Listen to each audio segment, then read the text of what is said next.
Selamat siang, perkenalkan nama saya Ketut Akeh. Di sini saya akan membahas awal kristenisasi Eropa. Agama Kristen muncul di wilayah Levant atau yang sekarang dikenal sebagai Palestina dan Israel. Sejak pertengahan abad Masehi pertama, awal sejarah terbentuknya agama Kristen dimulai di kota Yerusalem, lalu menyebar ke wilayah timur dekat seperti Syar Asyur, Mesopotamia, Fenisia, Asia Minor, Yordania, dan Mesir. 15 tahun kemudian, agama Kristen mulai masuk dan berkembang di Eropa Selatan. Penyebaran agama Kristen juga dilakukan di Afrika Utara, Asia Selatan, dan Eropa Timur.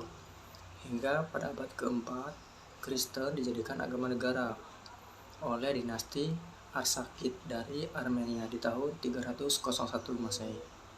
Oleh negara Caucasian, Iberia, Republik Georgia pada 319 Masehi, Kekaisaran Aksum dari Ethiopia pada 325 Masehi, dan Kekaisaran Romawi pada 380 Masehi.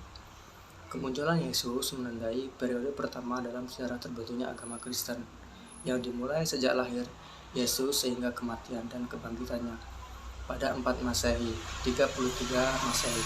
Yesus Kristus lahir pada sekitar 4 Masehi di Bethlehem, Yudea, dan tumbuh dewasa di Nazaret, Galilea. Ketika berusia 30 tahun, ia memulai pelayanan selama lebih dari 3 tahun. Pelayanan mencakup merekrut ke-12 rasul, melakukan berbagai mukjizat, yaitu mengusir setan, menyembuhkan orang yang sakit, dan membangkitkan orang dari kematian. Kematian Yesus terjadi dengan cara disalib sebagai hasil dari hasutan para pemimpin agama Yahudi. Awal mula gereja Kristen 50 hari setelah kebangkitan Yesus atau sekitar 30-34 Masehi. Gereja dimulai berdasarkan janji Yesus bahwa dia akan mendirikan gerejanya.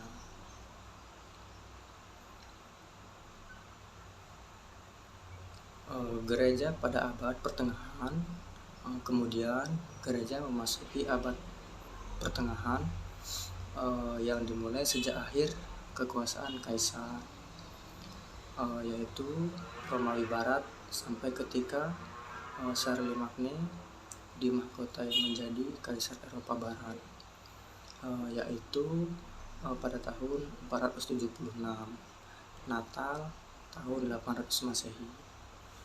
Gereja, terutama kepausan, pada periode ini mengalami kemunduran moral karena paus dipaksa untuk terlibat pada politik semakin dalam, seringkali politik kotor, dan harus mengikuti kekaisaran Romawi.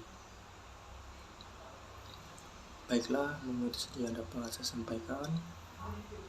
Kurang lebihnya saya mohon maaf. Saya Iri, selamat siang. Assalamualaikum warahmatullahi wabarakatuh.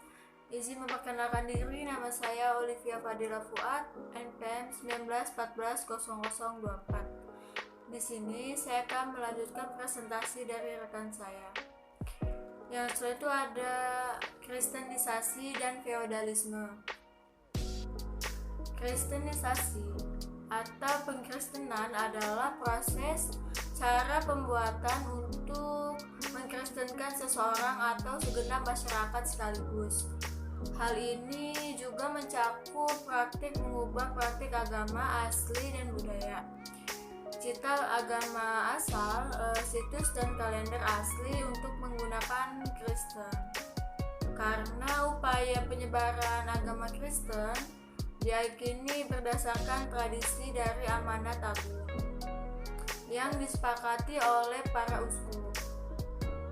Penginjilan juga dilakukan oleh para rasul itu sendiri.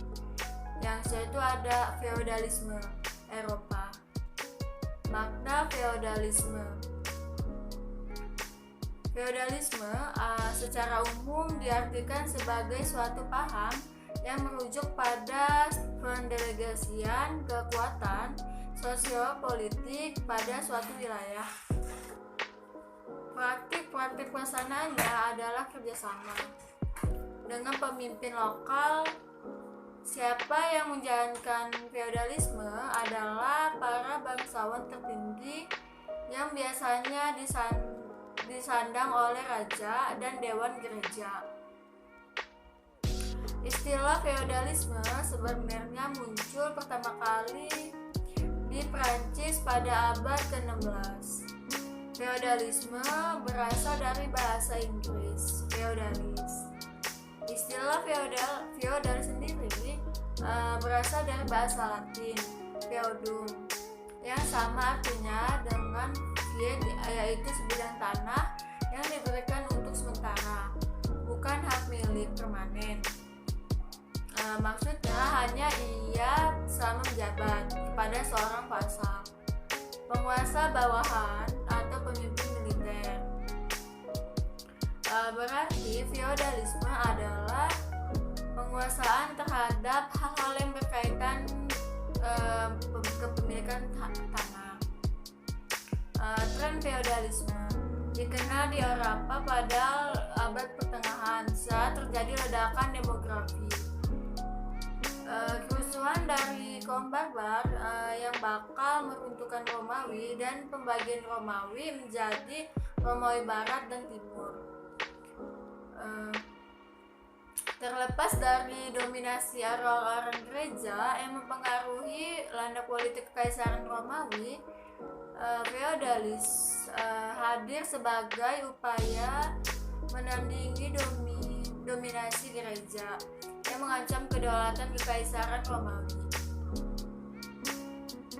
Saking populernya feodalisme pada masa itu, sejarawan menyepakati feodalisme sebagai ciri khas abad pertengahan Eropa yang melahirkan kekerasan, penindasan, dan juga kesewenang-wenangan dari kalangan pengusaha. Sistem pemerintahan feodal adalah hierarki yang besar, lebih besar dari sistem kasta Hinduisme. Feodalisme sangat jauh berseberangan dengan demokrasi. Namun, sistem ini juga punya produk undang-undang dan angkatan militer. Ciri khas yang nampak mengidentifikasi feodalisme bercorak otoriter.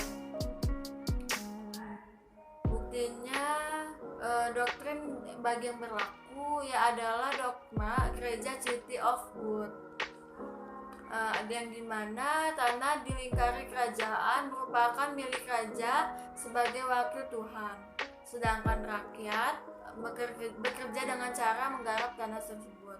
Penggarapan ini diawasi oleh vasal. Praktik ini dalam konteks feodalisme dikenal sebagai pertanian bangsawan manorialisasi yang kemudian dikenal dengan sebagai manor. Mungkin itu saja yang bisa saya sampaikan. Presentasi yang selanjutnya akan disampaikan rekan saya. Saya akhiri, wabillahi taufiq walhidayah. Wassalamualaikum warahmatullahi wabarakatuh. Assalamualaikum warahmatullahi wabarakatuh. Perkenalkan, nama saya Helen Indrianti, MPM 1914-0016 dari Prodi Sejarah semester 6, dan video ini dibuat untuk memenuhi tugas video presentasi. Dan di sini saya akan melanjutkan presentasi dari teman saya, yaitu Olivia. Dan saya akan membahas mengenai reformasi agama. Yang pertama yaitu ada reformasi Protestan, pecahnya agama Kristen menjadi beberapa aliran. Jadi reformasi Protestan adalah pergolakan agama, politik, intelektual, dan budaya pada abad ke-16 atas gereja Katolik yang pada akhirnya melahirkan Protestantisme, dan gerakan ini dipelopori oleh Martin Luther. Reformasi Protestan ini berujung pada perpecahan gereja Barat menjadi Protestantisme dan gereja Katolik Roma. Dan gerakan ini memicu perang, penganiayaan, dan gereja Katolik pun menanggapnya dengan gerakan kontra-reformasi yang diprakarsai oleh Konsili Trente. Dan adapun latar belakang reformasi Protestan, yaitu sejak abad ke-5, Gereja Katolik Roma menjadi pusat kegiatan dan budaya Kristenan di Eropa dan memasuki periode Renaissance. Para pemikir Barat mulai mempertanyakan bahkan menentang otoritas tinggi Gereja Katolik, dan mereka mengkritik doktrin-doktrin yang dianggap palsu dan mengutuk korupsi Gereja Katolik Roma. Dan praktik korupsi yang dimaksud adalah jual beli jabatan rohaniawan serta penjualan indulgensi atau pembayaran untuk penghapusan dosa. Dan selanjutnya ada pun reformasi Protestan di Eropa. Jerman adalah rumah bagi sebagian besar tokoh reformis Protestan yang bermula pada tahun 1517 di Jerman. Gelombang reformasi ini Protestan meluas ke seluruh benua Eropa hingga puncaknya pada tahun 1545 dan 1620. Dan pada pada tahun 1541 orang Protestan Prancis bernama John Calvin yang telah menghabiskan seluruh 10 tahun sebelumnya di pengasingan dengan menulis doktrin, dipanggil ke Jenewa untuk menyebarkan agamanya. Ajaran Calvin pun cepat menyebar di Skotlandia, Prancis, Transilvania, di mana Calvinisme itu menjadi kekuatan agama dan ekonomi selama 400 tahun berikutnya. Dan selanjutnya yaitu ada reformasi gereja Martin Luther. Sebelum Martin Luther, sebenarnya terdapat banyak tokoh yang telah mencoba mereformasi gereja Katolik, seperti contohnya Peter Waldo dan Jan Hus. Akan tetapi para sejarawan menganggap bahwa titik awal dimulainya reformasi adalah ketika Martin Luther memaku selembar kertas yang berisi 95 kritik terhadap otoritas gereja Katolik. Dan aksi ini dilakukan di depan sebuah gereja di Wittenberg di Jerman pada tanggal 31 Oktober 1517. Dan adapun serangkaian perang antara Gereja Katolik Roma dan Reformis Protestan pun pecah antara tahun 1528 sampai dengan 1648. Dan pada akhir reformasi, Lutheranisme telah menjadi agama di sebagian besar wilayah Jerman, Skandinavia dan juga Baltik. Dan baik, itu saja yang bisa saya sampaikan. Bila ada salah kata saya mohon maaf. Wassalamualaikum warahmatullahi wabarakatuh. Assalamualaikum warahmatullahi wabarakatuh. Perkenalkan, nama saya Serlita Pratiwi, NPM 19140028. Di sini saya akan melanjutkan presentasi dari rekan saya, Helen Indrianti. Baik, untuk materi selanjutnya adalah Gerakan Kontra Reformasi Gereja Katolik. Konsili Trente yang mengadakan pertemuan secara terus-menerus antara tahun 1545 sampai 1563 pada akhirnya melahirkan Gerakan Kontra Reformasi. Dalam menghadapi Protestanisme, Gereja Katolik melakukan banyak upaya, termasuk tumbuh menjadi lebih spiritual, melek huruf, dan berpendidikan. Sebagai contoh yang dilakukan oleh kalangan Yesuit, suatu tarekat baru yang terorganisasi yang menggabungkan antara spiritualitas dan intelektualisme yang berdasarkan global. Kemudian selanjutnya adalah Perang 30 tahun. Konflik keagamaan antara kaum Protestan dan kaum Katolik memuncak pada tahun 1618 sampai 1648 yang kemudian dikenal sebagai Perang 30 tahun. Perang ini diakhiri dengan perjanjian damai Westphalen yang terdiri dari dua prinsip utama, yaitu yang pertama adalah semua pihak memiliki hak untuk menentukan agama negaranya, di mana pada saat itu ada 3 aliran Kristen yang diakui, seperti aliran Kristen Roma, Lutheran, dan Calvinis. Kemudian yang kedua adalah jaminan hak kepada orang-orang Kristen dalam menjalankan agamanya. Nah, perjanjian ini secara resmi mengakhiri kekuasaan politik kepausan di Eropa. Meskipun perang 30 tahun diakhiri dengan perdamaian Westphalen, namun perang kontrareformasi dan pengusiran orang-orang Protestan di Austria masih berlanjut. Nah, materi yang terakhir adalah dampak dari reformasi Gereja Katolik.